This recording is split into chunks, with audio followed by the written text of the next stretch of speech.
Bienvenidos al Bazar de la Bolsa. Antes de empezar, la clásica advertencia. Las informaciones expuestas en este podcast / vídeo son de carácter divulgativo.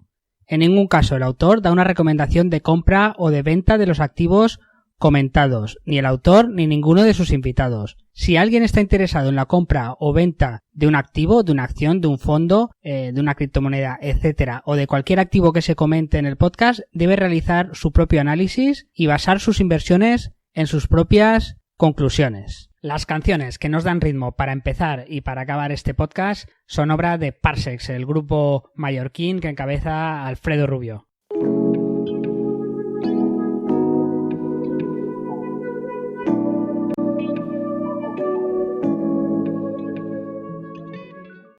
Hoy, para empezar, voy a contar una breve batallita de Abuelo Cebolleta. Yo estoy ya en la mitad de los 40, ¿no? Y miro con mucha envidia sana a los que hoy están con 20 y tantos años o con 30 y pocos y han podido disfrutar de lo que tenemos hoy en día en el mundo de la inversión.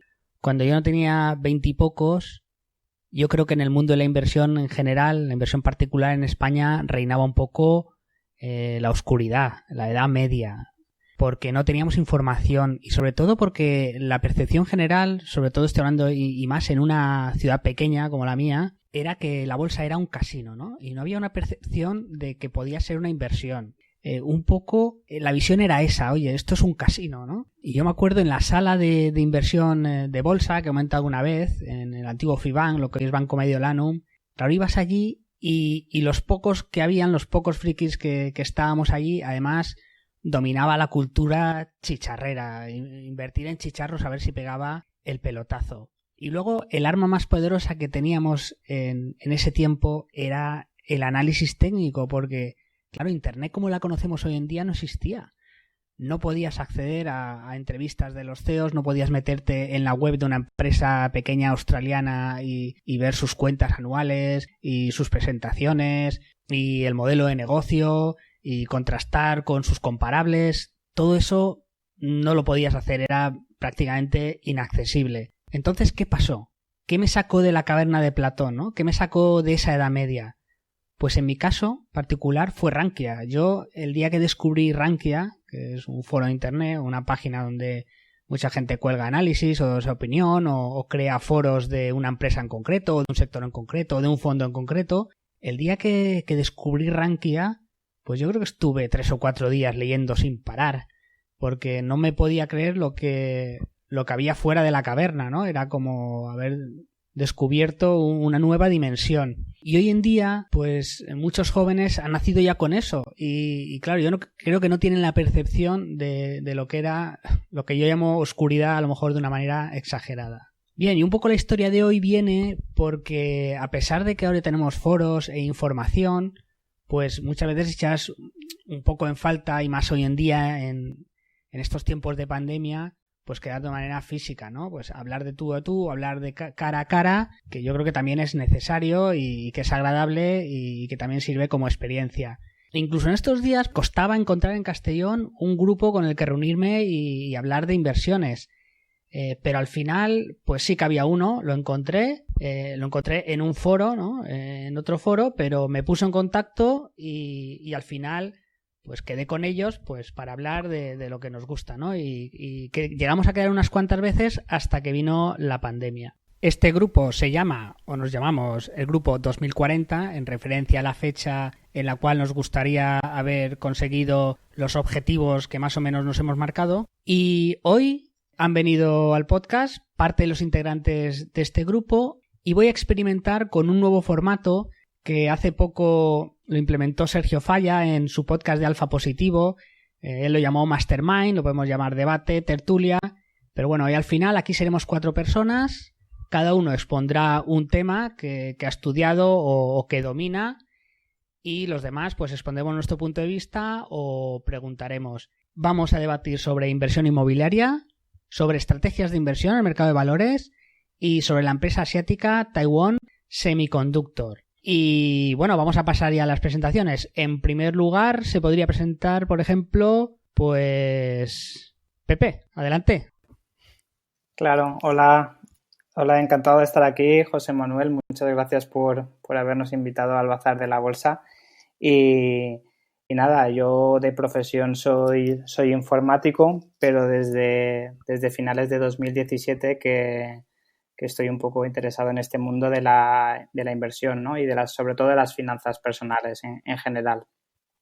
Eh, y nada, si quieres, sigue presentando y luego comentaremos un poquito cómo nació 2040 y cómo nos hemos organizado y luego ya haremos la mastermind.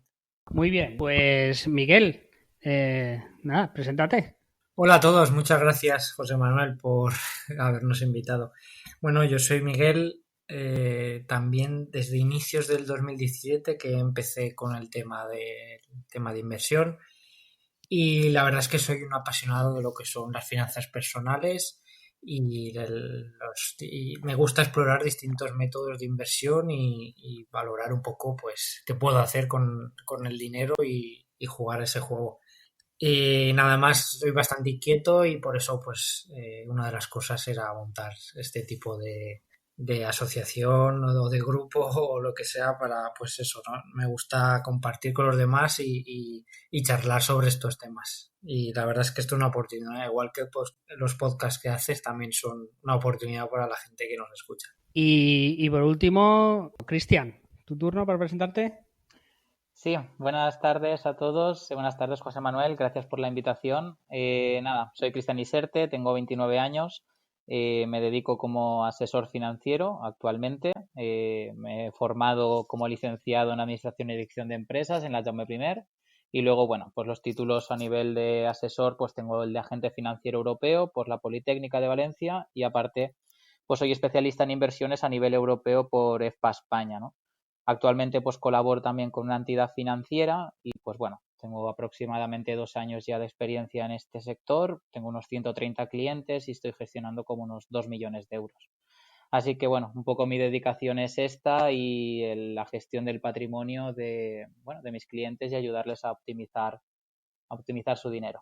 Pues muy bien, pues muchas gracias a vosotros por querer participar en el podcast. La verdad es que vosotros que sois jóvenes habéis vivido muy poco tiempo sin internet, ¿no? Y no habéis conocido la vida sin internet apenas, no la habéis sufrido. Y la verdad es que todos aquellos que teníamos una afición de pequeño y no encontramos gente con la que compartirla, pues muchas veces era un poco una tristeza, ¿no? Y la verdad es que internet ha ayudado mucho, pues para ayudar a relacionarnos con gente que tenga nuestras mismas inquietudes, nuestros mismos intereses. Creo que eso es un gran tesoro que tenemos hoy en día, que a veces no apreciamos lo suficiente, ¿no? Y bueno, a mí también me dio mucha alegría cuando os conocí para poder quedar no solo virtualmente, sino también pues, físicamente. Y bueno, la verdad es que duró poco, porque yo a la cuarta reunión, ya a la quinta ya empezó la pandemia, pero bueno, es lo que hay. Y bueno, Pepe, ¿qué es Grupo 2040? Vale, pues básicamente es algo muy sencillo, es simplemente un grupo de personas con la misma inquietud, que son las finanzas personales, y es un grupo que sobre todo es presencial, ¿vale? Porque sí que es cierto que toda la parte de Internet y de los foros es una auténtica pasada y cuando acabemos el podcast quiero agradecer por lo menos a los foros que yo soy usuario, que he aprendido mucho gracias a ellos. Pero lo que hacemos diferente es quedar presencialmente, sobre todo antes de la pandemia, porque ya no hemos vuelto a quedar desde que ocurrió en marzo, ¿no? Y la reunión es una vez a la semana, nos reunimos y nos tomamos un café o lo que sea y hablamos un poco de cada uno cómo invierte, cuáles son sus objetivos financieros, qué podría hacer para mejorar y el resto de personas del grupo le da su opinión. O sea, es algo muy sencillo, pero creo que es simple, pero muy positivo. Pues sí, la verdad que ayuda. A mí una cosa que me cambió la vida financieramente hablando fue, como tú has comentado, los foros, ¿no? En mi caso fue Rankia, porque fue así como los más famosos eran Rankia y Unience en su día. Estoy hablando del 2009, 2008 por ahí. y la verdad es que ha sido una ayuda tremenda para mucha gente y la verdad es que sí, que aportan mucho valor. Pero bueno, la verdad es que luego además quedar físicamente, pues también si alguien te comenta su experiencia en persona, pues como que te transmite un poco más de confianza, ¿no? O de confianza a decir, oye, es algo real, no es algo que leo por un foro y está detrás de una pantalla. Muy bien, bueno, y Miguel, ¿cómo se os ocurrió un poco la idea de montar 2040? Fue un poco a raíz de una iniciativa pues a mí personalmente me surge desde hace tiempo, ¿no? Y yo soy diseñador, no lo he comentado antes, y por ejemplo, una de las cosas que me gusta hacer es rodearme de gente que sepa algo más, que sepa más que yo en algún área concreta de conocimiento que quiera mejorar. Y yo siempre he estado en asociaciones, por ejemplo, de diseño, estoy en 2 actualmente, he llegado a estar en 3. Y cuando me empecé a interesar por el tema de las finanzas, la verdad es que te sientes un poco solo cuando no conectas a través de internet, sino la gente que te rodea no es un tema que sabe bastante. Entonces hay como un déficit de inteligencia financiera, por lo menos en mi círculo cercano que había hasta entonces.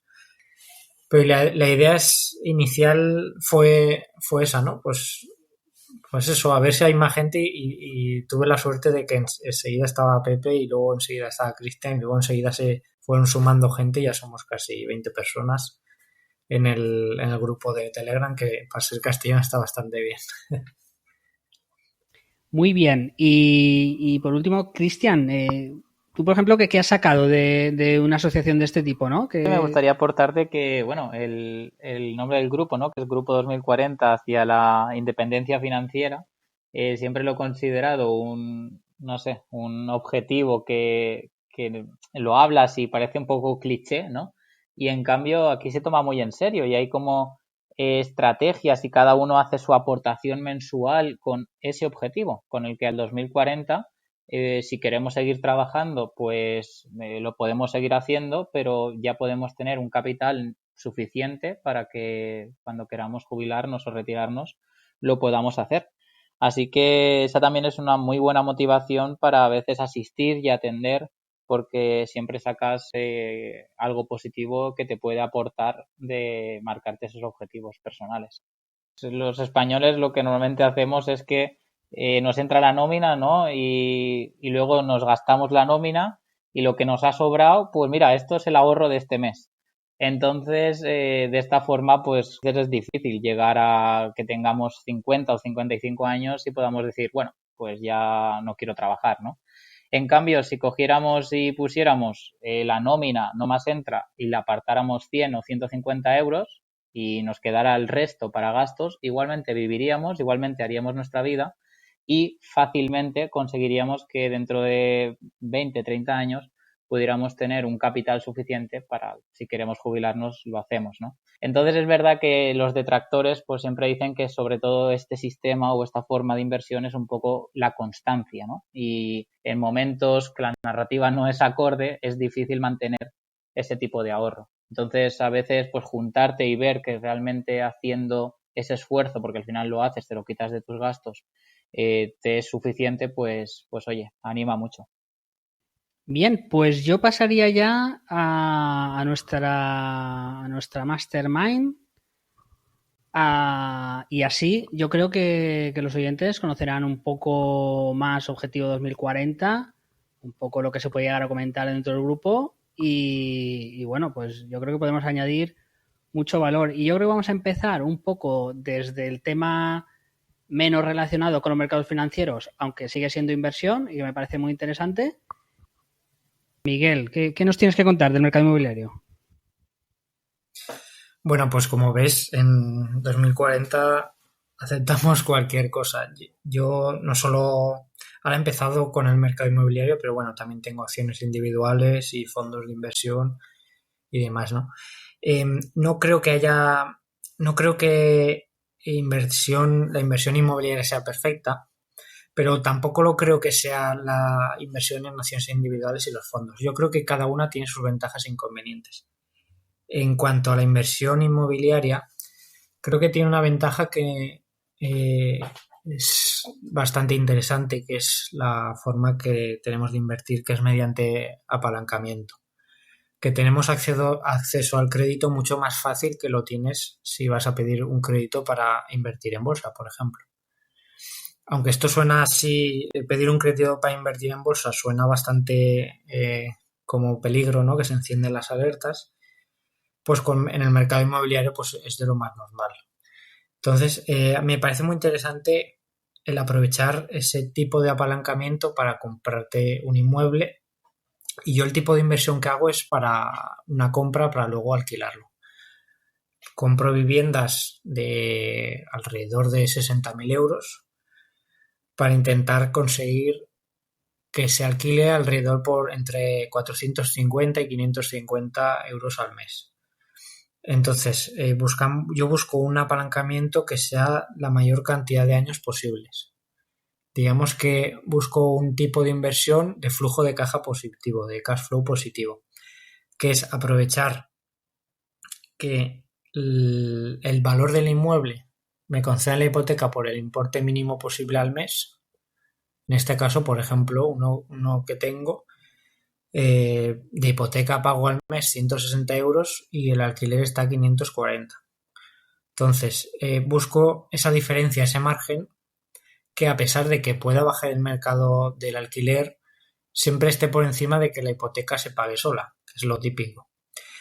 Y luego otra de los temas que suele dar miedo en este tipo de mercados, en este tipo de inversión, es el tema que está muy en la voz de hoy en día, el tema de los ocupas, el tema de los desperfectos de los inquilinos, de los problemas que te pueden dar los inquilinos, el dinero, el tiempo que inviertes en ello. Tengo que decir que tiempo puedo invertir lo mismo que puedo invertir cuando hago compra de acciones individuales o analizo fondos para una estrategia que tengo con fondos o lo que sea. Entonces, el tiempo hasta ahora es el mismo. La diferencia es que esto de la inversión inmobiliaria yo lo veo más como una inversión como tal, que inviertes tu dinero a través de una página web. Le veo un componente como una empresa, ¿no? Como que te tienes que buscar la vida, por así decirlo, hablar con personas, hacer reuniones, manejártelo de una forma que es sistematizarlo. Es, digamos, que crear un sistema para que funcione solo, que yo creo que es la clave de la inversión inmobiliaria y que a mí me gusta, es un tema que me gusta. Entonces, el tema de protección, lo que decía antes, realmente luego ves las cifras y el tema de Ocupa es bastante bajo y suelen ser en casas en que no vive nadie. Normalmente entran en las que no vive nadie. El tema de los pisos que te pueden dejar destrozos los inquilinos, yo por ejemplo o que te dejen de pagar, yo por ejemplo tengo un seguro en la vivienda esta que me cuesta 300 y pocos euros al año, y realmente me tengo que despreocupar de que me paguen o no me paguen, los inquilinos paguen o no paguen. Me explico, el seguro hace de intermediario. Los inquilinos pagan al seguro y el seguro me paga a mí. El seguro, por contrato, me tiene que pagar a mí entre el día 1 y el 6 de cada mes. Le paguen o no le paguen los inquilinos. Si no le pagan, es el seguro el que ya se encarga con ellos. Luego, aparte, tienes un seguro de destrozos, aparte del seguro de robos y el propio de la vivienda. Entonces, en ese aspecto estoy bastante tranquilo. Aparte, el propio seguro se encarga de buscar el perfil del inquilino que cumple con las características de solvencia. Pues le piden las últimas nóminas, lo mismo que si fuera a contratar una hipoteca. La vida laboral, le hacen un estudio de su viabilidad económica, etcétera. Entonces, en el aspecto ese, pues digamos que esa parte digamos que he minimizado el riesgo, porque siempre asumes un riesgo, pero en este caso lo he minimizado. Luego está el otro tema, el de buscar inquilinos, el de pues el que te administren los problemas que pueden haber del inmueble, el que te llamen o no. Para todo esto hay soluciones. En este en concreto, de momento, no he tomado una solución porque realmente estoy empezando de momento un piso y tengo la intención de comprar uno al año. O sea que de momento lo puedo gestionar yo sin problemas, y de hecho no he tenido ningún problema hasta ahora. Pero, por ejemplo, hay opciones. En el seguro de hogar que tenemos contratado, tenemos 4 horas de manitas al año por un profesional que va y cubre pues cualquier problema que pueden tener, y 4 horas de limpieza también al año. Entonces, eso ya me va a quitar horas mías para hacer lo que sea en la vivienda. Luego hay más empresas que te ofrecen este tipo de servicios, pero más integrales, como reduciendo un poco el dinero que puedes ganar de este inmueble, pues a lo mejor se te va una cuota mensual y aparte pues ganas eso. Más cosas sobre el tema del dinero que se puede ganarnos, los números que puedes echar. Pues yo antes que nada siempre lo que comento con cualquier inversión es echar números al Excel y comprobar a ver si funciona o no funciona.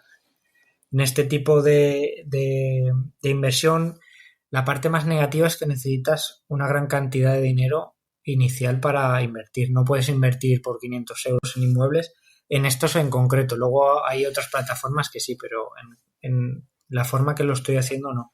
Necesitas alrededor de un 30% del valor del inmueble. Luego hay otras técnicas para intentar sacar financiación, que te den financiación al 100% o más técnicas para que no meter ni un duro a la hora de invertir. Pasa que normalmente el primero suele ser que sí que lo necesitas, porque esas técnicas utilizan un piso que ya tienes para rehipotecarlo o hacer otras cosas para reinvertir. Una ventaja que tiene el hecho del apalancamiento es que tú recibes un alto porcentaje de beneficios pasivos nada más entrar. Yo, por ejemplo, el que compré, se lo compré a un inversor. Este inversor, el método de inversión era de compra-venta, compra, reforma y vende. Me lo pasó ya con inquilinos y con seguro puesto. Entonces yo puse el dinero y desde el día 1 ya empecé a cobrar los beneficios, lo cual lo veo bastante interesante. El método que utilizo, lo que comentaba, el tipo de pisos, son pisos que son sin ascensor, primeras o segundas plantas como mucho, alrededor de 60.000 euros de valor, que estén en zonas con barrios humildes, que estén bien. Yo miro también los ingresos per cápita, la media que se puede ver, hay distintas plataformas. En el Instituto Nacional de Estadística también se pueden mirar cosas de estas. Tengo alertas en Idealista donde me van mandando de las zonas que ya estudio un poco el tema. Y algo interesante, pues la relación que tengo con agentes inmobiliarios, que acabas diciéndole pues tu plan y ellos también te van pasando personalmente. Y seguramente me dejo cosas porque he ido un poco hablando aleatoriamente un poco del tipo de inversión, pero es bastante interesante, pues eso, te sacar una rentabilidad, pues en este en concreto la tengo del 11% sobre el dinero que yo he puesto. La rentabilidad sobre el dinero que yo he puesto. Obviamente el contrato de alquiler está fijado al IPC, o sea que no tiene tanto crecimiento como tendrían las acciones individuales, por ejemplo, hasta que se cumpla el pago de la deuda. Cuando se cumpla el pago de la deuda, digamos que le sumas la cuota que estás pagando de hipoteca, pues la sumas al cómputo, entonces ya sería una rentabilidad mucho más alta. Parte negativa, pues es un mercado que no es líquido y que estás fijado un poco a agentes reguladores. Al final la regulación te puede afectar en este tipo de inversiones. No sé si os ocurre algo que me queréis preguntar sobre el tema o cualquier cosa, pues me decís. Seguramente me habré dejado algo o habréis notado algo que os interesa. Yo sí que quiero comentar alguna cosilla. Me parece interesante una cosa que has dicho y quiero remarcar lo que es que no existe el activo perfecto. Es decir, los inmuebles tienen unas ventajas y otras desventajas, pero lo tienen también las acciones, lo tienen los fondos, la propia decisión de no querer invertir y querer estar en efectivo, pues también tiene ventajas e inconvenientes. Y creo que está bien porque has dicho también lo negativo que te puedes encontrar, ¿no? Pues que es un activo poco líquido. En mi opinión también es poco diversificado, ¿no? Porque al final el riesgo está en un inmueble. Y cuando has comentado, o sea, yo entiendo perfectamente, o sea, me atrae el hacer la misma jugada que tú, de adquirir un piso para invertir, pero cuando ya hablas de un segundo o has comentado incluso uno al año, me gustaría saber si tienes en mente algún ratio de endeudamiento, ¿no? Es decir, cuando invertimos en bolsa dices, ostras, pues no me gusta que la empresa tenga 4 veces contra sus activos o los ingresos que generan 5 años. Son ratios ya que hacen saltar las alarmas. ¿Tú te has planteado algún ratio en plan, pues 2 veces mi patrimonio, o no sé si tienes ahí algún tope de decir, vale, hasta aquí ya en inmuebles no debería de tener más. Pues, a ver, el ratio de endeudamiento siempre vas a tener un tope que es el que te van a marcar los bancos, que es el 30% respecto de tus ingresos netos mensuales, si no me equivoco, alrededor del 30 me parece que es. Esto en concreto, teniendo en cuenta, al final lo que tienes que hacer es muy bien los cálculos y muy bien estudiar el sitio y el terreno y la zona y el inmueble para no equivocarte demasiado y tener el margen suficiente. Yo pretendo hacerlo uno al año hasta tener 10. Con 10 ya digamos que mi pareja y yo podríamos dejar de trabajar si quisiéramos. Entonces era un poco la idea inicial. El ratio de endeudamiento yo creo que con los 10 lo podemos tener perfectamente con los ingresos de las dos personas más los que se van sumando cada año a que da cada inmueble. El caso es que el problema, si tú tienes unos, te la juegas al 100% en un solo inmueble. Pero cuando tienes 10 y uno, por ejemplo, se queda medio año sin un inquilino o tiene una derrama, al repartirlo entre el resto de inmuebles, digamos que mejora esa condición de problemáticas que te pueden surgir. Yo cuando hago los cálculos, le sumo siempre a todo un margen de colchón de que no se toca. Digamos que en mis cálculos del 11% que os estoy diciendo, ya he descontado todos los seguros, todos los pagos, todo lo que son los gastos del piso normalmente, y además le subo un 10% de colchón ante cualquier imprevisto y cualquier tema que surja. No me preocupa mucho el endeudamiento si todos los deberes que he hecho antes los he hecho bien. ¿Por qué? Porque al final, aunque el alquiler baje a la mitad, es decir, que la mitad del año no esté alquilado o que por lo que sea se tenga que alquilar sí o sí a mitad de precio, la hipoteca sigue estando cubierta. Por lo que te digo, si el piso pago de hipoteca 160 euros al mes y el piso vale 500, o sea, me están pagando 540, mira si tengo margen para no entrar en pérdidas en ese sentido. Si por una de aquellas estuviera en pérdidas y me toca poner parte de mi dinero personal, pues lo contaría como una inversión, pero no cuento con ello. Y sobre el ratio de endeudamiento, no creo que llegue a ese 30%, pero lo mantendré igual, intentando llegar al 30%. Ten en cuenta que la mayoría de personas que se suelen comprar una casa se hipotecan y esta no les da nada de rentabilidad. Digamos que podría ser el mismo caso, pero sin rentabilidad alguna y supeditándose solo a un sueldo. Entonces, yo en mi caso personal no me gusta supeditarme solo a un sueldo. Intento buscar inversiones de todo tipo. Esta es una, pero paralelamente sigo con fondos de inversión y sigo con acciones individuales. Entonces, al final, digamos que la cartera en sí se compensa con todo lo demás. No sé si ha servido para explicar un poco la estrategia que llevo en mente o no. Sí que he hablado, bueno, he visto alguna charla, algún curso y demás de gente que tiene pues más de 10 pisos y que sigue adelante y más de 20 incluso y demás. Yo no creo que quiera llegar a tanto, pero con 10 se estaría bastante contento, pero si son 5 y a lo mejor invierto luego más en fondos de inversión, pues tampoco me importaría. Al final son objetivos que te planteas, pero que vamos. Yo ahí te quería preguntar, Miguel, por el tema que has dicho de que tienes que poner un 30% inicial. Al final es porque los bancos te dan un 80%, ¿no?, sobre su valor. Tienes que poner tú el 20% restante y luego hay un 10% o un 8%, según tú, si estás bonificado o no, Y yo he hecho un cálculo rápido de 60.000 euros que estás haciendo las compras, serían unos 4.800 euros, que digamos sería la comisión de suscripción, ¿no? Como en un fondo de inversión.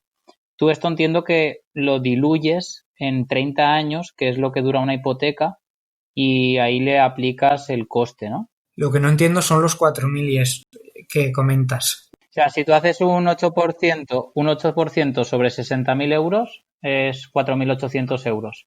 Eso sería lo que tienes que pagar del ITP, que es el impuesto de transmisiones patrimoniales, cuando haces una compra de inmuebles. Sí, realmente yo he pagado el 10% en este en concreto. El 10%, habrías pagado 6.000 en este caso. Sí, por eso comento que los gastos de compra-venta son, digamos que la parte no financiada, que suele ser el 20%, luego lo que has comentado tú del ITP, que suele ser el 8 o el 10%, bueno, depende también de la comunidad autónoma, y luego pues otros gastos como el del agente inmobiliario, que puede ser 3.000 euros, luego el tema de la tasación, que bueno, 200 euros o así, y luego pues cosas menores que se pueden dar, pues yo qué sé, alguna temas con el banco, temas de este tipo, pero para redondear, para hacer un cálculo rápido, sí, para hacer un cálculo rápido, un 30% de dinero que tú necesitas a la hora de comprar un inmueble respecto al valor del inmueble. Pues si vale 60.000, pues 18.000 euros necesitas. Sí, a mí o sea, dentro de esos 18.000, a mí los que corresponden con el inmueble, yo los pondría en un bloque, que es la compra del inmueble, el valor, pero los otros son gastos. Al fin y al cabo, esos los tienes que periodificar, ¿no? En teoría, para que el primer año no tengas unas pérdidas bestiales. Porque el primer año no creo que puedas asumir todos los gastos que te conlleva. ¿Gastos a qué te refieres? A todos estos gastos, o sea, el tema del ITP, de la comisión de apertura, como todo esto, si tú lo pones en un Excel a un año, no te van a salir casi los números, pero si lo pones a 30, sí. Claro, a ver, yo cojo, para sacar el cash flow positivo que comento, tú coges el dinero total que te cuesta el piso que pones de tu bolsillo. Y que ahí entra todos los 18.000 euros estos que te estoy diciendo. Luego, digamos que lo que tienes que sacar es lo que ganas del inmueble restándole todos los gastos. Y al final de eso te sale un porcentaje, que es el flujo de caja positivo. Es decir, si yo pongo 18.000 euros en efectivo, cada año estoy ganando el 11% de esos 18.000. Lo que vengo un poco a decir es sobre todo por el tema de la aportación inicial y el coste, ¿no? Que a veces cuando miramos costes en inversiones, pues cuando un fondo de inversión tiene una acción, un coste de un 1 o un 2%, a mí lo que me echa un poco para atrás en el tema inmobiliario es que el coste inicial del inmueble es un 8 o un 10. Entonces es como que me echa un poco atrás el tema del coste inicial que tiene comprar un inmueble en España. La parte positiva, y tampoco por enredarnos más en este tema, es que España vive del ladrillo. O sea, ya tuvimos una crisis del ladrillo en el año 2008 y aún así seguimos haciendo ladrillo y seguimos invirtiendo en ello y es un activo que en España se compra y se vende porque nos gusta. Entonces sí que le veo como mercado y como una posibilidad de venta también cuando a lo mejor ya decidas que el inmueble pues, ha perdido su valor o se ha deteriorado o quieres revenderlo para comprar otro, pues puedes a lo mejor tener un comprador porque España se mueve bastante en ese mercado. Es un poco también la parte positiva que le veo.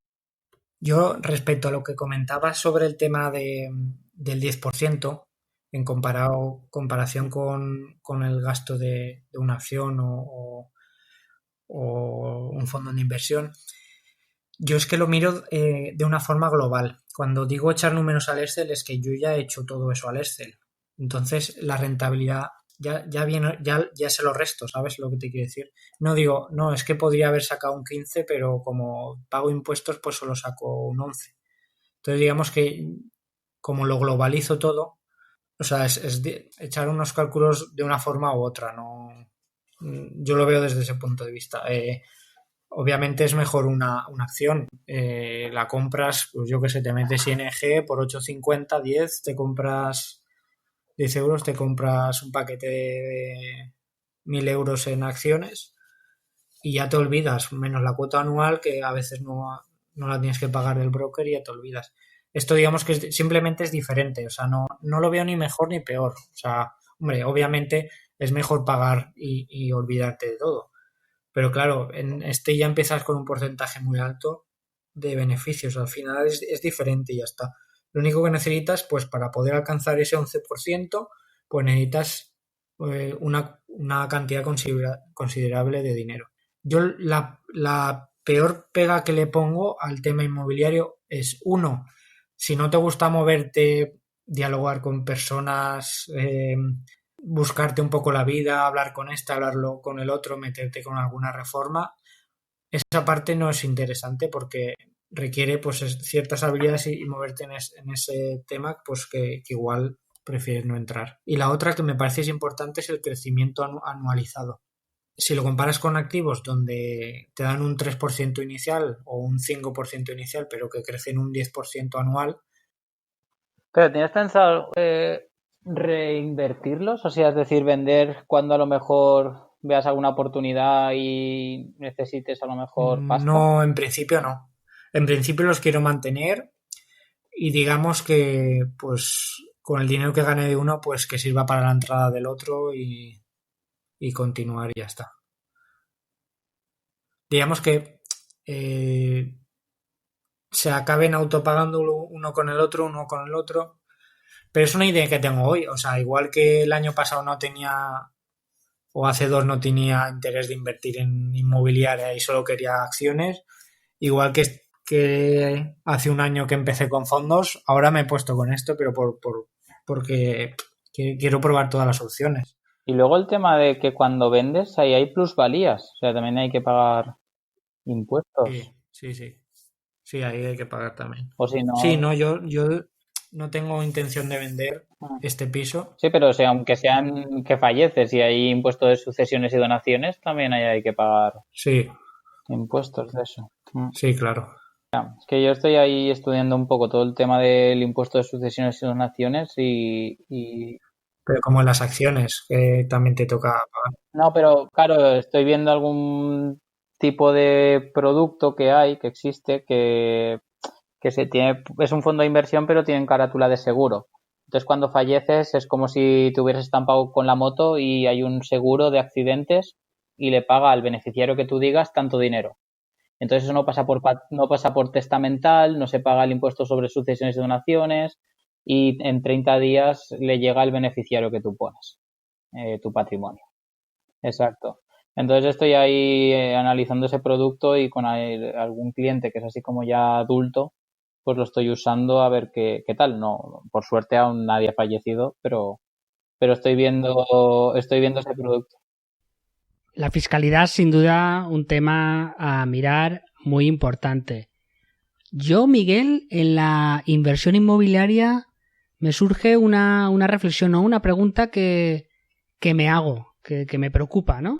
Que la inversión inmobiliaria tiene un aspecto que es como muy local, ¿no? Por así decirlo, el mercado inmobiliario de Valencia pues tiene poco que ver con el mercado inmobiliario de Castellón y el de Castellón tiene poco que ver con el de Madrid. Y a mí una cosa que siempre pienso en la inversión inmobiliaria en pisos, que la verdad es que es un área que no tengo experiencia, es primero, no sé si te has fijado un poco en las tendencias demográficas, ¿no? Es decir, porque España parece que lleva estancado unos años en la misma población y luego, al final, lo que subía en el boom era el suelo, no eran los pisos. Los pisos, por así decirlo, yo entiendo que cada vez era más barato lo que es la construcción, ¿no? Porque lo que varía suele ser el suelo, pero lo que es la construcción es más, tiende a bajar porque cada vez es más prefabricada. La construcción es como una industria que siempre ha sido muy manual, muy cara en mano de obra y bueno, pues hoy en día hay empresas ya que están como haciendo edificios, pero llevan como las habitaciones prefabricadas y las van montando con grúas, ¿no? Más o menos, para que no se entienda. No sé esas tendencias demográficas en la industria si te preocupan, si las han mirado, si no, porque en el largo plazo sí que podría tener importancia. Sí, a ver, y no solo cambiando de zona, sino de producto inmobiliario, porque yo hablo de pisos con unas ciertas características, pero puede ser locales comerciales o otros productos de este tipo. Sí, yo estudio la zona en varios aspectos. Uno a nivel general, por ejemplo, las comunicaciones que tiene por metro a la gran ciudad, las comunicaciones que tiene el colegio, si tiene colegio cercano, cómo es el nivel medio de vida, las cosas que hay que hacer, las zonas del sitio en concreto. En este caso, pues está a 5 minutos de una parada de metro, al lado están haciendo pisos de nueva promoción con parques grandes y demás, zona de aparcamiento relativamente sencilla. Un poco esto lo miro bastante. Luego, por otro lado, estudias en una foto actual el mercado inmobiliario como está.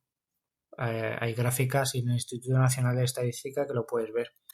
Otra cosa que miro, que lo comentaba antes, los ingresos per cápita de la zona. Te lo pueden poner hasta por barrios, para que sea pues un barrio, pues típico barrio trabajador y sin problema. Luego también mirar el inmueble por la noche, a ver qué tal es el barrio por la noche, que cambia bastante.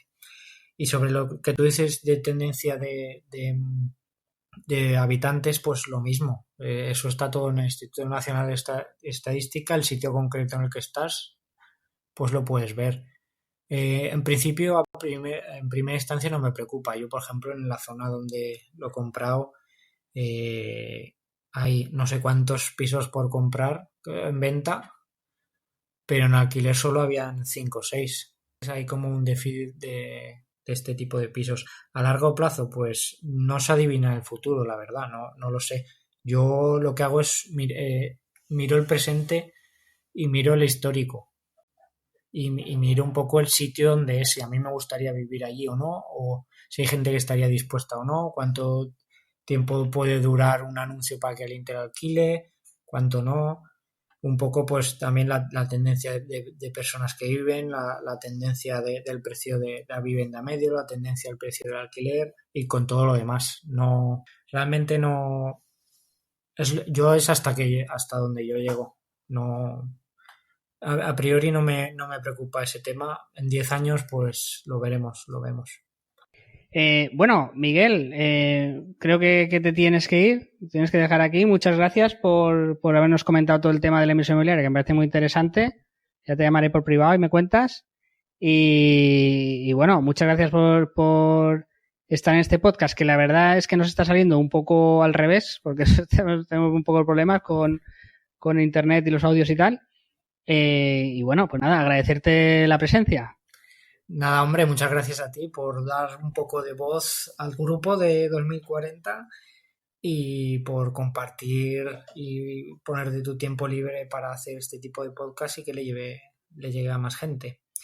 Y nada, gracias por todo y te dejo con buenos compañeros como Cristian y Pepe, que seguro que es muy interesante lo que cuentan. Y cualquier cosa, pues podemos formar otro podcast o comentar lo que queráis. Estamos ahí para todo. Muchas gracias. Bueno, pues muchas gracias, Miguel. Muy bien, pues para seguir con esta Mastermind, hemos hablado del tema inmobiliario y ahora vamos a hablar de estrategias de inversión con Cristian Iserte. Bueno, ¿qué nos querías comentar acerca de la estrategia de inversión, o de las estrategias de inversión o la estrategia de inversión que nos traes hoy concretamente? Pues sí, la verdad que un poco lo que quería comentar inicialmente era uno de los temas que a veces comentamos que son los fondos de inversión y qué son las acciones, y a veces hago un poco esta comparativa entre ellas y luego normalmente lo aplico a una estrategia de inversión que podamos hacer en nuestro día a día. Entonces, empiezo por el tema de qué es un fondo de inversión y qué es una acción, ¿no? Que al final pues son dos caminos diferentes para hacer una inversión financiera. Y bueno, pues normalmente elegimos uno u otro, aunque a veces también pueden ser complementarios. Podemos elegir los dos, ¿vale? ¿En qué varía? Pues normalmente en nuestro perfil o aparte en los conocimientos que tengamos sobre los mercados financieros. La primera diferencia que encontraríamos entre fondos de inversión y acciones, ¿no? Sería el tema de si queremos que nuestra inversión esté concentrada o esté diversificada. ¿Qué quiere decir? Pues que en unas acciones te la estás jugando a una o varias cartas, ¿no? Es un grupo reducido de acciones y por tanto, pues bueno, diversificas menos tu patrimonio porque lo inviertes en unas acciones en concreto. Cuando compras fondos de inversión, por contra, pues sí que lo diversificas, porque los fondos de inversión, pues bueno, hay fondos mundiales que pueden tener más de 2.500 empresas por diferentes sectores, por diferentes países, y bueno, es una forma de diversificar más tu patrimonio en el mundo. Ese sería uno de los puntos. Otro de lo que podríamos hablar es que en las acciones normalmente es una gestión individual del patrimonio, es decir, tú mismo te gestionas las acciones, decides qué compras, qué vendes, te informas en foros, preguntas, vienes al grupo de 2040 a ver qué se mueve, a ver qué la gente opina, ¿no?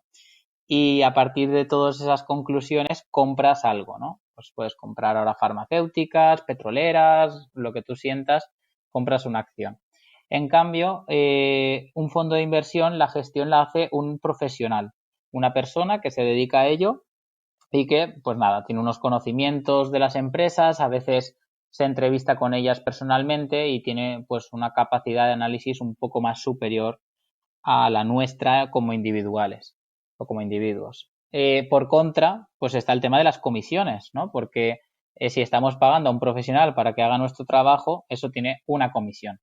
Entonces, en los fondos de inversión, pues hay una comisión que es la de gestión, que es, bueno, pagar a un profesional para que nos haga este trabajo. No es muy elevada, a veces es un 0,8, un 1,5, estaría por ahí el rango. Y, pues bueno, la reflexión que tendríamos que hacer es que si prefiero ganar un 10% y pagar un 2%, por tanto saco una rentabilidad neta de un 8, o prefiero ganar 20 o perder 20, que es cuando inviertes en una acción que es mucho más volátil, y pagar 1.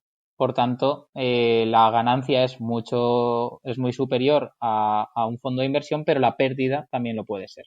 Entonces, al final es un poco el perfil más conservador o más agresivo en este tema. Y luego, por última parte, la parte fiscal. Cuando tú una acción pues has tenido un rendimiento muy alto, has ganado, por ejemplo, un 20 o un 25%, solo puedes hacer una cosa, que es vender. Y ya sacas el rendimiento y lo tributas ese año en Hacienda.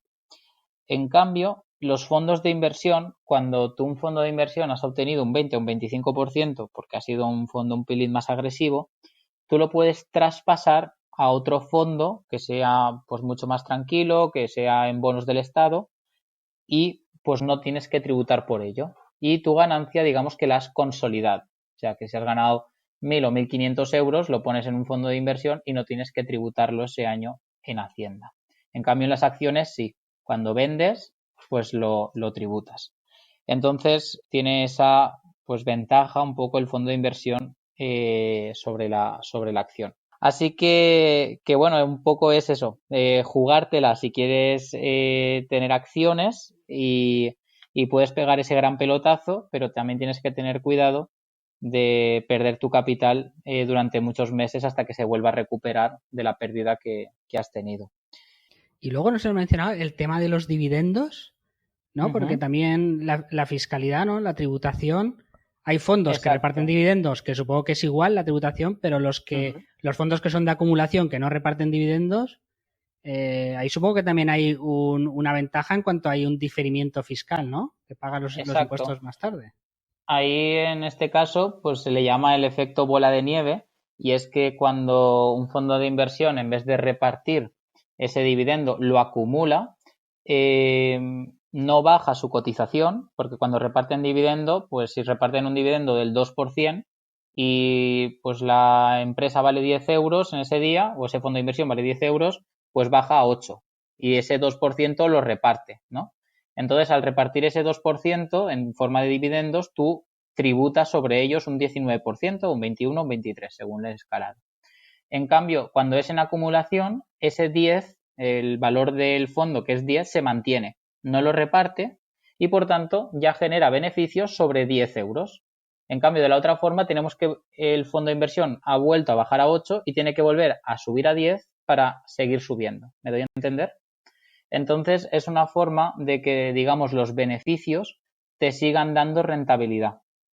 Entonces no tienes que tributarlos hasta que tú lo decidas, porque en los fondos de inversión la gracia que tiene es que cuando tú los vendas es cuando vas a tributar y no cuando hay un reparto de dividendos o hay un momento, ¿no? que bueno, la empresa en sí reparte dividendos y tienes que asumirlos y ya está.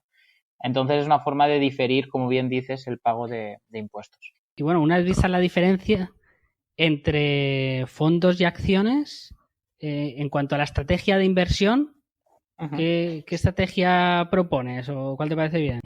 Sí, a ver, yo al final cualquier fondo o acción, ¿no? Funciona bajo un principio, que es que si va todo bien sube y si va todo mal baja, ¿no? Entonces, yo cuando tengo que invertir el patrimonio de mío personal o de mis clientes, jugármela que un fondo de inversión mundial o una acción de Telefónica, me da igual, no voy a entrar en este momento en qué es mejor y qué es peor, viene una crisis como es el tema del coronavirus y se desploma un 28 o un 30% y por tanto mi cliente o yo mismo estoy cabreado y digo, pues vaya fondo o vaya acción, que castañazo que me he metido, ¿no? Entonces, mi forma de invertir no va por ahí. O sea, yo lo que intento hacer es una estrategia que se llama Dollar Cost Averaging, que funciona de la siguiente forma. Os voy a hacer basándome un poco en ejemplos, ¿vale? Para que el oyente lo interprete y lo pueda comprender un poco mejor, ¿de acuerdo? La ejemplificación que le pongo, ¿vale? Vamos a poner ahora la crisis esta que hemos tenido del coronavirus. Es que yo tengo 4.000 euros y los invierto en el mes de febrero, que pues un fondo de inversión está cotizando a 100 euros, ¿vale? Viene la crisis del coronavirus y ese fondo de inversión que estaba cotizando a 100 euros, del cual yo tengo 40 títulos, ¿no? Porque tengo 4.000 euros, baja a 80 euros, baja a 50 euros cuando vino todo el tema de la pandemia, del confinamiento. Estoy muy cabreado, o sea, aparte de estar triste por estar confinado, estoy cabreado porque mis 4.000 euros ahora solo valen 2.000 euros y de repente hay un repunte, vuelve a subir la valoración del fondo y está en 80 euros y decido vender. Y vendo a 80 euros el título y por tanto me quedan 3.200 euros en mi cuenta y he perdido un 20% de mi inversión inicial. Este sería un escenario, ¿vale? Con un fondo de inversión, vamos a poner mundial, invertido en todo el mundo, con una estrategia que usa pues el 80 al 90% de los inversores, que es la compra directa en un fondo de inversión o en una acción, ¿vale? Ahora, ¿qué pasa? Si yo lo hubiera invertido, en vez de los 4.000 euros de golpe, hubiera invertido en febrero, hubiera invertido en vez de 4.000 solamente 1.000, en vez de 40 títulos hubiera comprado solamente 10 títulos. En el momento que ha bajado a 80 euros el título, cuando empezó el confinamiento, hubiera puesto 1.000 euros más, hubiera comprado 12 títulos y medio. En el momento que estábamos en el confinamiento, enfadados y tal, pues yo estaría comprando a 50 euros, hubiera comprado otros 20 títulos. Y en el momento que ha repuntado un pelín, pongo 1.000 euros más que tenía previstos y compro otros 12 títulos y medio. Al final de toda la jugada, en el mismo escenario, yo tengo 55 títulos a 80 euros, que son 4.400 euros. Y tengo una ganancia de un 10%. En el mismo escenario, en la misma situación, en el mismo fondo de inversión, todo lo mismo.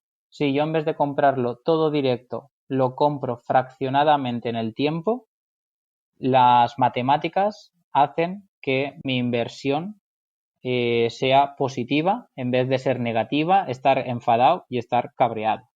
Ese es un poco cómo funciona la estrategia de inversión Dollar Cost Averaging, que es comprar periódicamente en el mercado, pase lo que pase. No dejarte arrastrar por las emociones, no comprar más cuando está subiendo porque tienes miedo de que no has comprado en el momento óptimo, y tampoco verte arrastrado por cuando están las bolsas bajas, está todo el mundo vendiendo, tú no aprovecharlo y no comprar, porque normalmente lo que dices es, pues bueno, yo vendo también. Entonces, quitar la emotividad de la inversión y tener un método y un sistema, pues la verdad que para mí es lo más clave para empezar una inversión en un activo financiero. No sé, o sea, sé que he dicho cosas como muy amplias, no sé si queréis preguntar algo, porque al final es un tema que bueno, como dice Pepe, gráficamente se puede visualizar mejor, pero quiero saber si un poco os ha quedado claro. Sí, yo una cosa, ¿no? Ahora voy a poner un ejemplo a lo mejor un poco extremo, ¿no? Pero si te hubiera tocado el Euromillones en 2010 y lo hubieras ido invirtiendo poco a poco, claro, en la bolsa americana estoy poniendo todo en contra, ¿no? Claro, si lo hubieras invertido golpe, pues claro, pues la bolsa americana o Google, ¿no? Pues los han multiplicado por 5.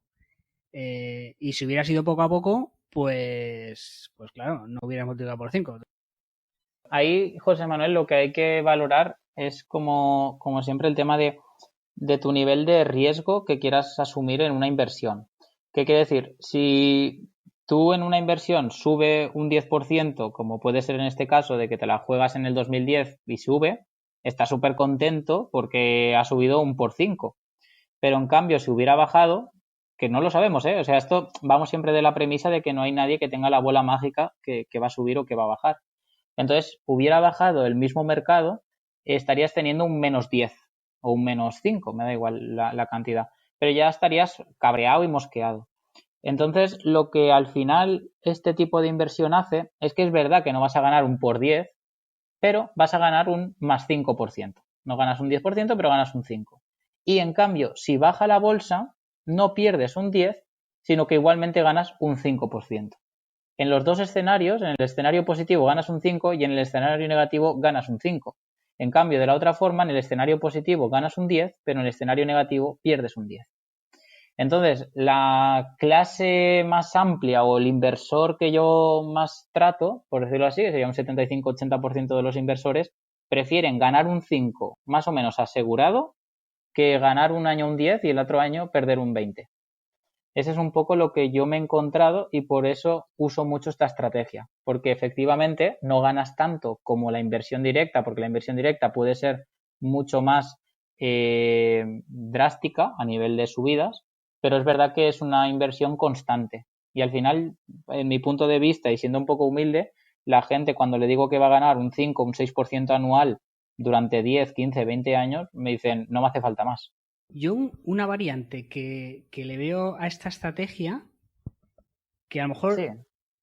La veo con más sentido, lo que hago, en vez de invertir periódicamente, es decir, pues si yo por ejemplo voy a invertir cada mes o cada 3 meses, yo más o menos que llevo desde el año 98 pues un poco en esto, al final cada año hay 2 o 3 sustos, ¿no? Y esperarte a esos sustos, ¿no? Para invertir, ¿no? En vez de periódicamente decir, oye, pues como cada año más o menos, puede pasar que no, ¿eh?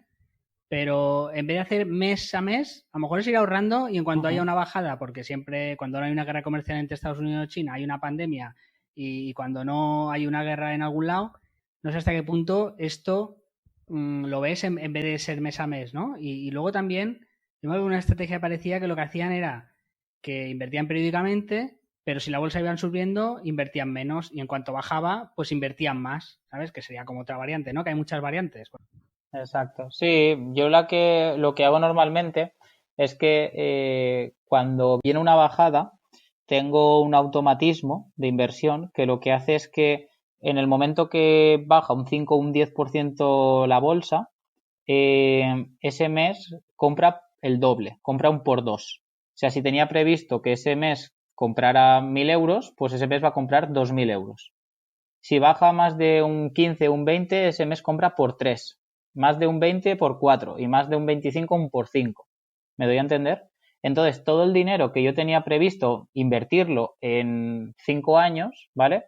A lo mejor me lo he fundido en 2 o en 3, porque ha habido en esos 3 años o en esos 5 años un momento de bajada y ahí he cogido y lo he aprovechado. O en vez de 5 años puedo poner en un año o en 3 meses, me da igual. Pero al final lo que yo tiendo a hacer, o el automatismo que tengo creado, es que cuando hay una bajada del mercado, aprovecho y compro el doble. Porque así, en el mismo ejemplo que te he hecho antes de los 4.000 euros, si por ejemplo cuando estábamos en pleno confinamiento, en plena tristeza, que estaba a 50 euros el título, hubiera puesto en vez de 1.000 euros 2.000, pues en vez de ganar 4.400 euros, que hubiera ganado un 10%, solamente 400, hubiera tenido un rendimiento de 6.000 euros, que hubiera sido un 20% de rentabilidad. Simplemente en el momento de la bajada comprar más.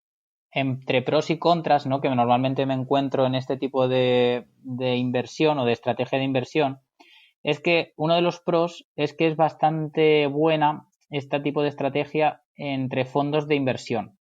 ¿Por qué? Porque yo puedo coger y poner los 4.000 euros que yo tenía pensado invertir, en vez de ponerlos todos de golpe, los pongo todos en un fondo de inversión de renta fija o muy, muy tranquilito, ¿vale? Que dé una rentabilidad de un 1 o 1,5%, que no tenga mucha fluctuación. Y lo voy traspasando al de renta variable, periódicamente, como os he explicado antes. ¿Qué pasa? Que ese traspaso no tiene ningún tipo de coste, no tiene ni fiscalidad, ni comisiones, no tiene nada. En cambio, si tú tienes tu dinero en la cuenta corriente y tienes que comprar acciones de Apple, cada vez que vas a comprar acciones de Apple, te van a cobrar 6 euros el broker. Entonces, el coste que va a tener comprar periódicamente va a ser muy alto, porque siempre hay un coste mínimo en la inversión en compra de acciones. Entonces, yo el contra que le veo a este tipo de inversión es que en las acciones puede ser un poco costoso hacer el tema del dollar cost averaging. Eso es lo que os saco como conclusión a nivel de experiencias que he vivido. Sí, la verdad es que muy interesante y sobre todo pues viniendo de ti, que además trabajas con clientes, ¿no? Y ves un poco la media. Al final yo creo que es un poco como todo, lo más importante en inversión es como todo, es conocerse a uno mismo. Y entonces buscar la estrategia en la que tú estés más cómodo y bueno, que funcione también, ¿no? Porque si no, es un poco tontería. Quiero decir, si tu estrategia te funciona, estás bien con las ganancias que tiene y duermes tranquilo, es que, bueno, ya estás mejor que el 80% de inversores, ¿no? Y esto es una estrategia que yo creo que aporta mucha tranquilidad, sobre todo a la gente que es muy prudente y que no quiere arriesgar, y que cualquier estrategia es buena, te has de buscar la que a ti te vaya bien, pues invertir por acciones, invertir por dividendos, invertir pues dollar cost averaging, como la estrategia que tú estés más cómodo y bueno, si ya funciona, pues miel sobre hojuelas. Sí, al final lo que tú dices es un poco encontrarte cómodo en estos mundos, ¿no? No deja de ser peculiar de que si tú, por ejemplo, tenías 4.000 euros previstos para invertir este año, ¿vale? Porque te has hecho los cálculos y tenías todo esto, y te viene el momento del coronavirus que ha bajado en los mercados y te estás mordiendo las uñas porque en la cuenta corriente no tienes el dinero para poder invertir ahora, pierdes la oportunidad, pierdes un poco el tren. En cambio, si lo has comprado periódicamente, siempre tienes un remanente de dinero que en el momento de la bajada lo puedes aprovechar y compras sin tener que descapitalizarte en ese momento que a lo mejor, yo que sé, tienes un imprevisto, tienes cualquier cosa y no te es factible gastarte 1.000 euros o 1.500 euros en aportar extra en este mes. En cambio, de la otra forma, cuando lo tienes reservado, pues nada, va todo automático, todo funcional y no sé, los clientes o las personas sienten que están siendo los brokers de Wall Street invirtiendo en bajadas cuando todo el mundo está vendiendo, ¿no?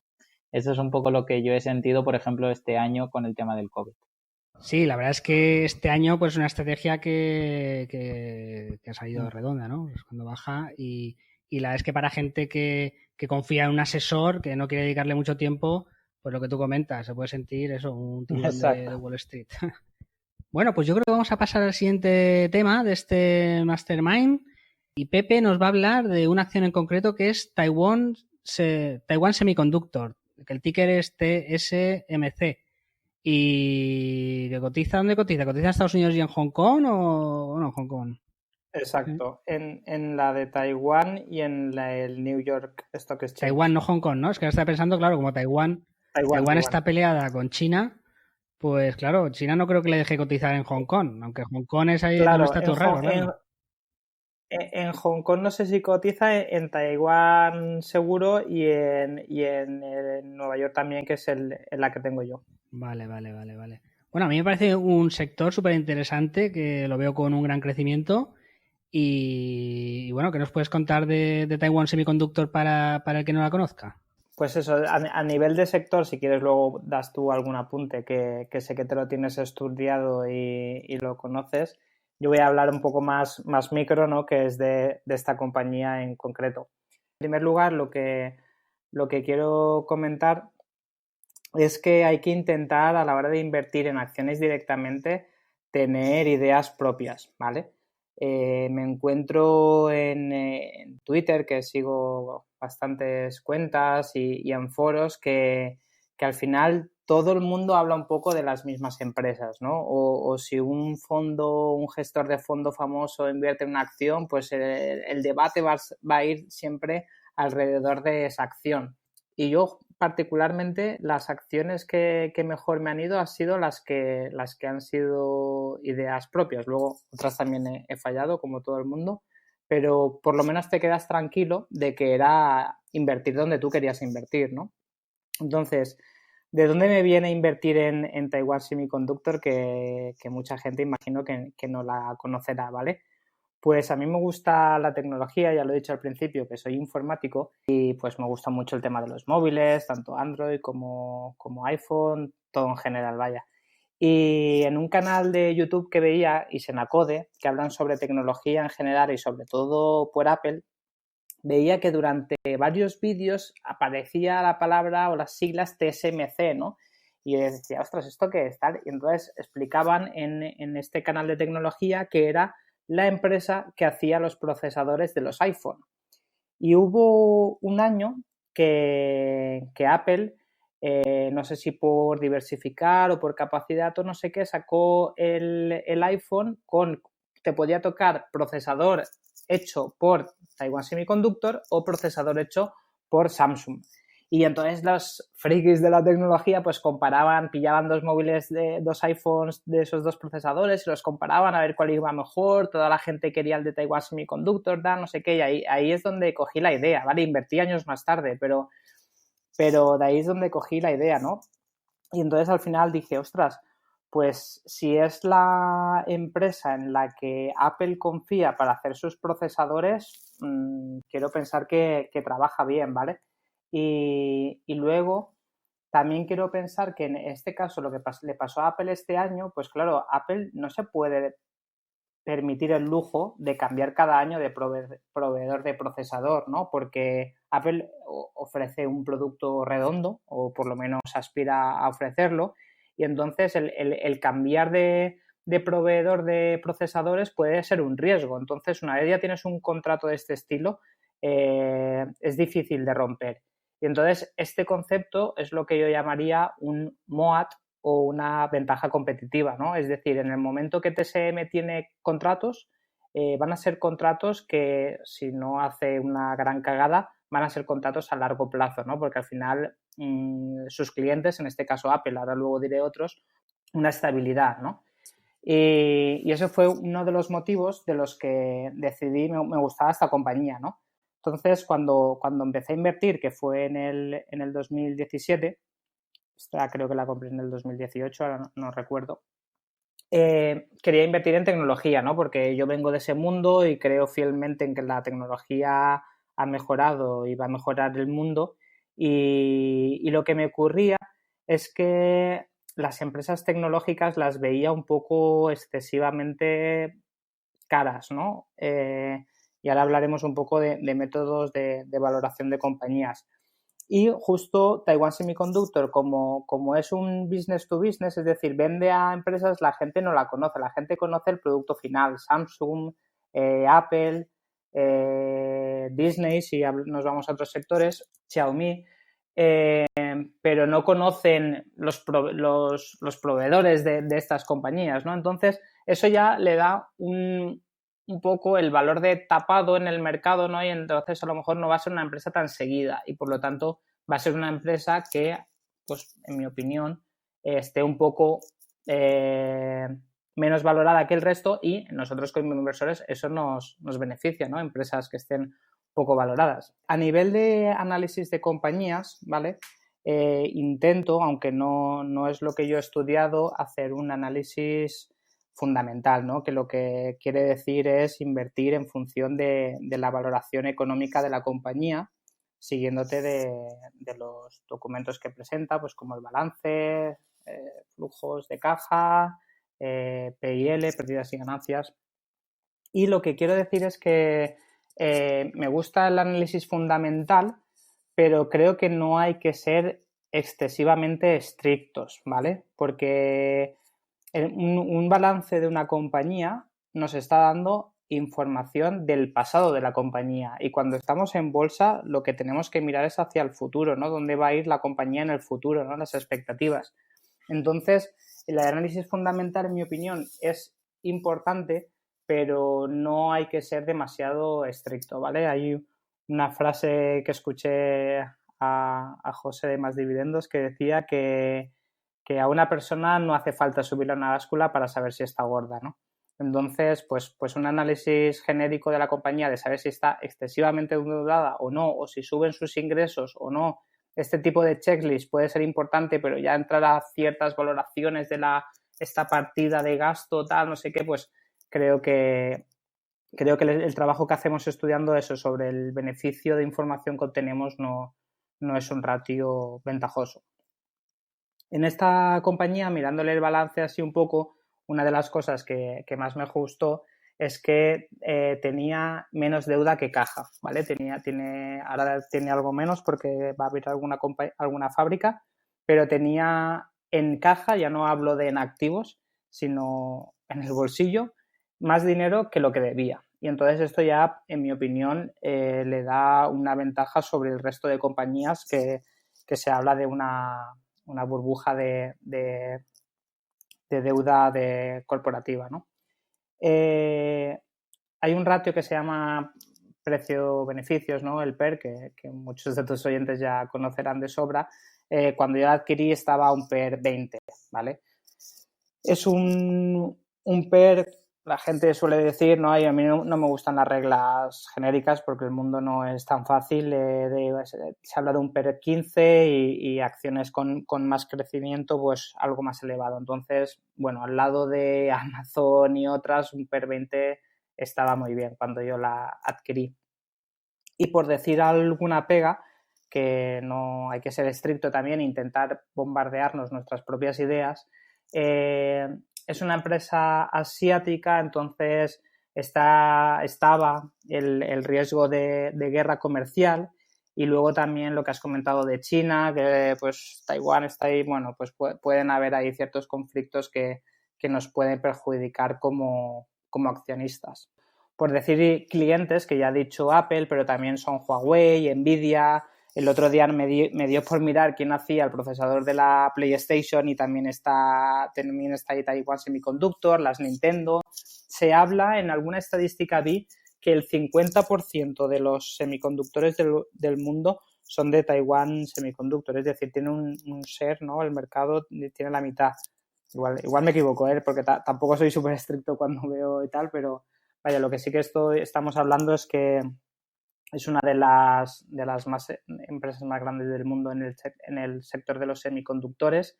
En capitalización en el mundo también está, pues, de las 15 primeras, de las 20 para no pisarme los dedos.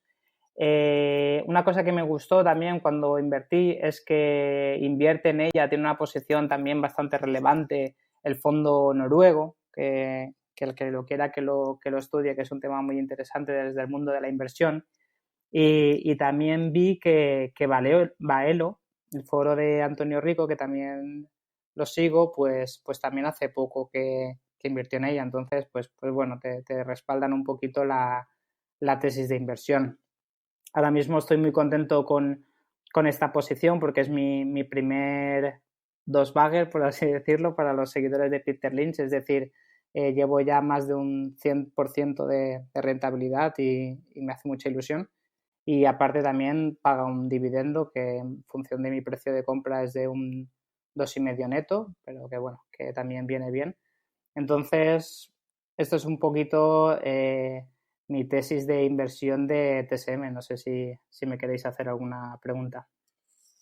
Yo ahí lo que veo es que también cumple la ley del castillo de Warren Buffett, por también mencionar gente importante, de que tiene barreras de entrada muy altas. Es decir, que ahora venga otra empresa que haga estos chips o estos conductores y la supere es muy difícil. Entonces sería una empresa bastante líder en su sector y que, bueno, pues para invertir en algo, pues por lo menos invierto en algo que es difícil que me lo quiten.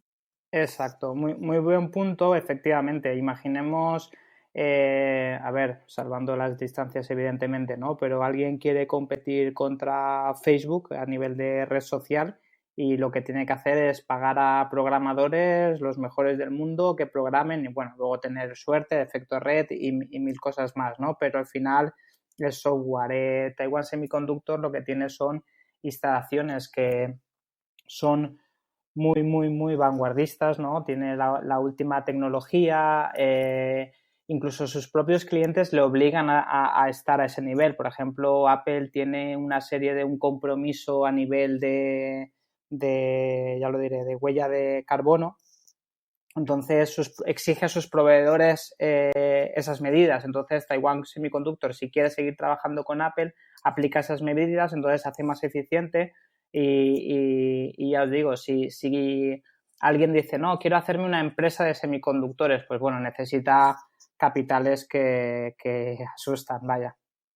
Sí, la verdad es que a mí es que el sector semiconductores, además un sector que había bastantes empresas que estaban relativamente muy, muy baratas, ¿no? Por ejemplo, Micron hace poco estaba en $40 y ya está en 70 y al final Micron lo que hacen son memorias, que era un mercado que era como casi una commodity, ¿no? Que es como muy fácil hacer memorias y que los coreanos, porque Samsung también hace muchas memorias, por ejemplo, y SK Hynix también hace mucha memoria y podían tirar los precios y por eso Micron siempre estaba muy barata, ¿no? Porque había mucha competencia y los márgenes te podía bajar enseguida y tal. Y sin embargo me parece que es un sector brutal porque el crecimiento que tiene por delante pues es gigantesco, ¿no? De hecho, es tan gigante que Intel, que por así decirlo sería la máxima competidora de Taiwan Semiconductor, pues seguramente trabajarán juntos para, bueno, de hecho creo que ya lo están haciendo para fabricar microchips, ¿no? O sea, Taiwan Semiconductor le fabricará chips a Intel, porque Intel a lo mejor hay una serie, Intel fabrica muchos tipos de microchips y a lo mejor hay una serie de microchips que no le interesa gastar su capacidad productiva en ellos y le sale más barato y más eficiente que se lo haga Taiwan Semiconductor, ¿no?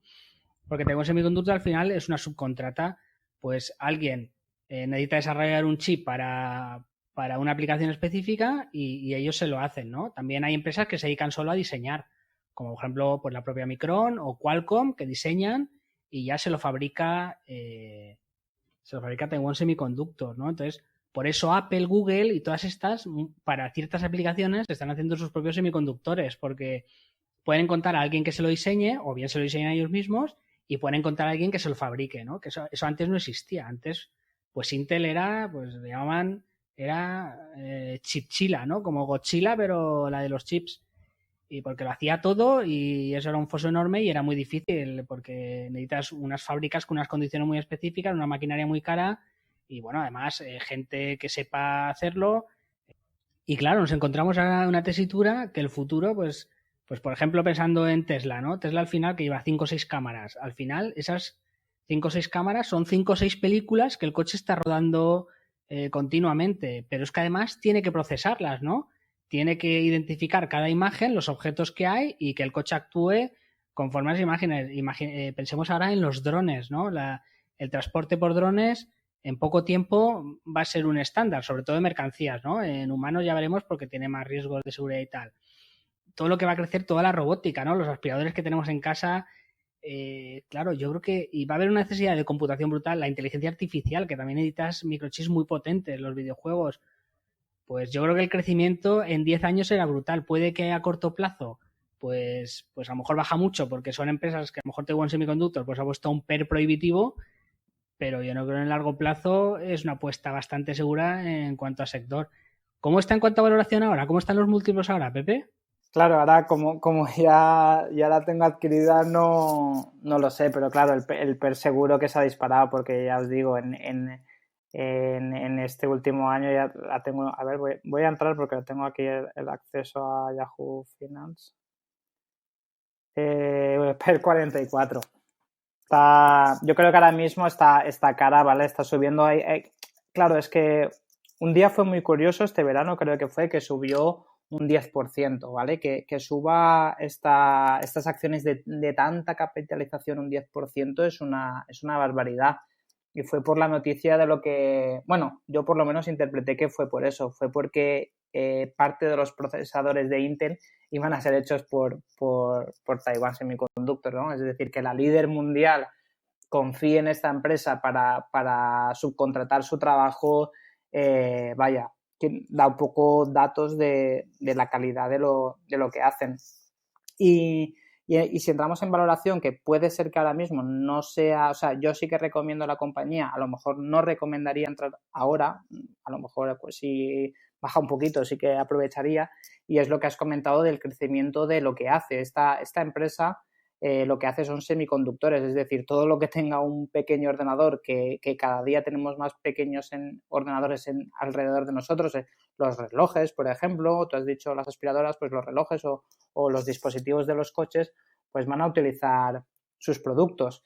Y es un tema que va a crecer. Y a mí un riesgo, ¿no? Por intentar, lo que he dicho, tirarnos hacia atrás nuestras propias tesis, un riesgo que podría ser es el de Apple, que pesa mucho, ¿no? en los ingresos de esta compañía. Pero es que luego te miras los informes que presentan y a nivel de gráficos ellos presentan las ventas en tres grandes familias, ¿vale? Que son móviles, IoT y High Performance, es decir, estos grandes CPDs que utiliza ahora Amazon, Google, la nube de Azure, de Microsoft, también hace semiconductores para estos y el peso lo tiene basculado entre un 20 y un 40 por cada una de estas grandes familias. Es decir, encima es que está diversificada, ¿no? Porque dices, sí, es sector tecnología, ¿no? Y yo tengo en mi cartera, quiero tener X en tecnología, pero es que tecnología te está tocando hasta un ordenador personal, hasta un coche, o sea, es no sé cómo decirlo, pero es un sector que, aunque sea tecnología, realmente está diversificado en todos los sectores. Otra es la situación de Taiwán, que es muy curiosa, ¿no? Porque Taiwán es como si en la Guerra Civil Española pues Franco hubiera conquistado toda la península y tal, pero Baleares no, ¿no? Y entonces en Baleares ahora hubiera el gobierno republicano. Entonces, claro, para el gobierno republicano España sería las Baleares, ¿no? Y bueno, ahora hoy en día ya hemos llegado a democracia, ¿eh? No sería como en China. Pero bueno, que es una analogía posible, ¿no? De hecho, China, como tiene una economía un poder económico tan fuerte, pues presiona a las compañías aéreas, y las compañías aéreas muchas no viajan a Taiwán, viajan a Taipei, no ponen el país por presiones geopolíticas chinas en este caso, ¿no? Pero que claro, que Apple, cuando lo piensas, en verdad depende mucho de Foxconn, que es una empresa china, y de Taiwan Semiconductor, que es una empresa taiwanesa. Pero porque si ahora se parara la producción por el problema que fuera, tendrían un problema muy, muy grave, en este caso Apple, ¿no? Pero bueno, es un sector que, claro, aunque esté Apple 44, si las ventas pues le suben un 20, un 30% anuales y los beneficios un 10% anual, pues es un PER que se va reduciendo muy rápidamente, ¿no? Y lo que está en 44, en pocos años se te pone a PER 20. No sé, ¿no has vendido parte de la posición? ¿No te ha entrado vértigo? No, a ver, claro, esto es como todo. Yo lo he dicho al principio, soy un inversor minoritario, por no decir minúsculo. Entonces compré una posición muy pequeña y me arrepiento de no haber metido mucho más, ¿no? Incluso haberme apalancado, que decía Miguel antes con los pisos, ¿no? Haber puesto ahí toda la carne en el asador, pero claro, ese es el efecto, el sesgo del retrovisor. No, esa posición se queda.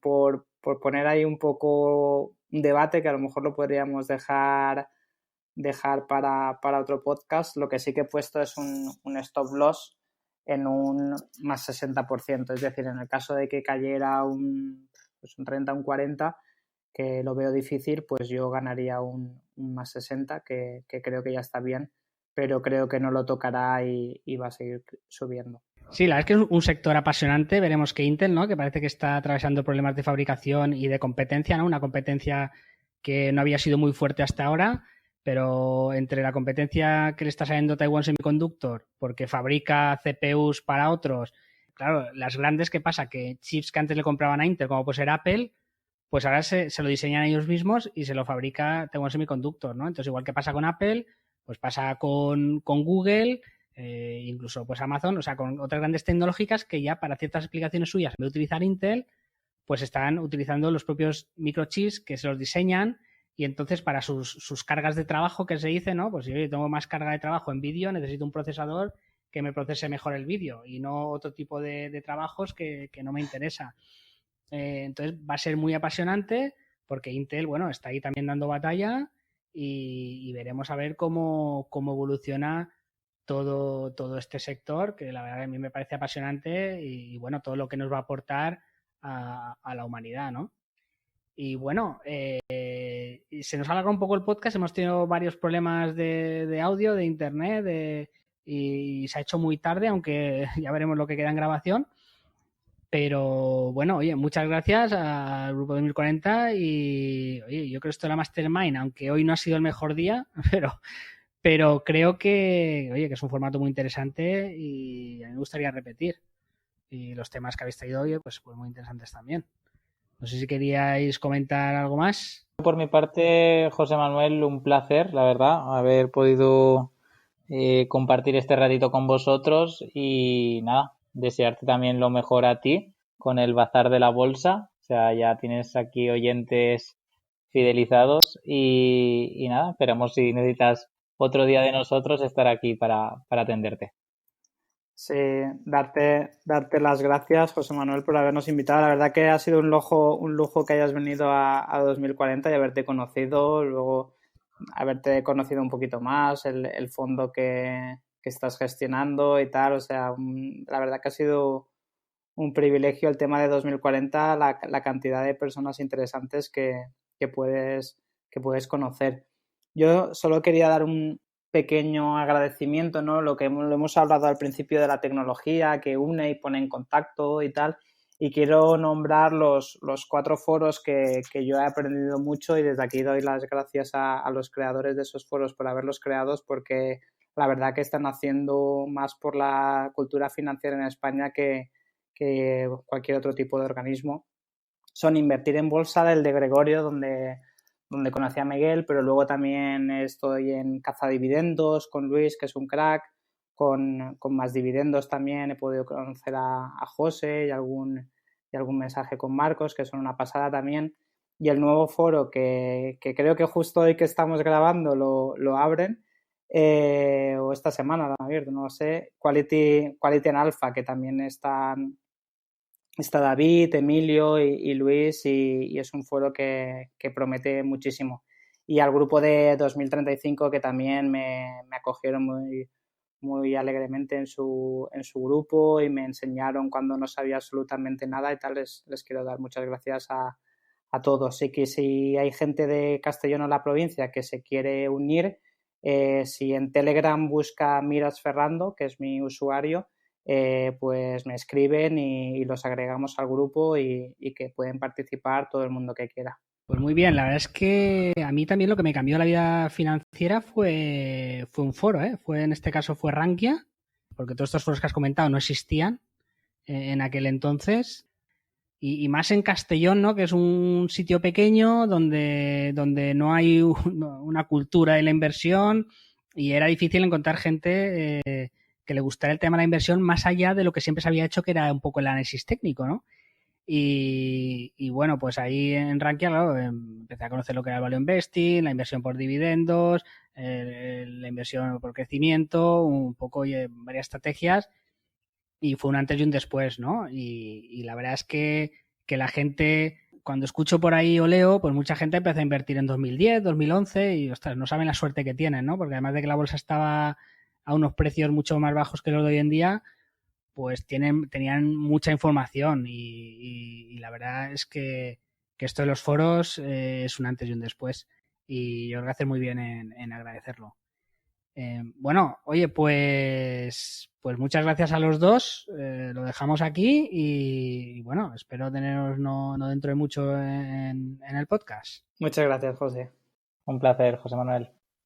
Qué alegría ver a gente joven con inquietudes, con ganas de progresar en la vida y bueno, hasta aquí el podcast de hoy. Muchas gracias por estar ahí. Os agradecería que apoyarais el podcast poniendo corazones o estrellitas o algún comentario.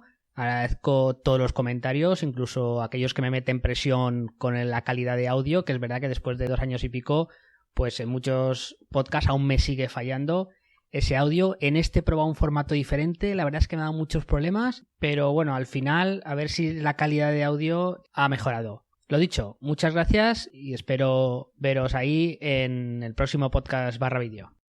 Os dejo con la banda mallorquina Parsecs.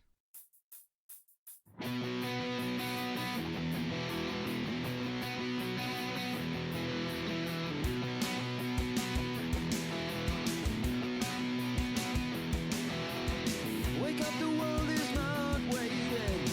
The earth that's not as being for you. The dream that's coming so tempting. Just keep your stop, don't be a fool. Yeah, but you don't even care about that. Wake up, wake up, just wake up, wake up.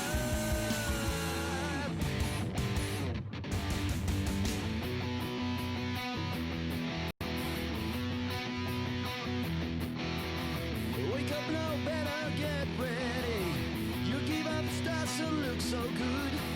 Your world is not moving forward. You have to push it harder too. Yeah, but you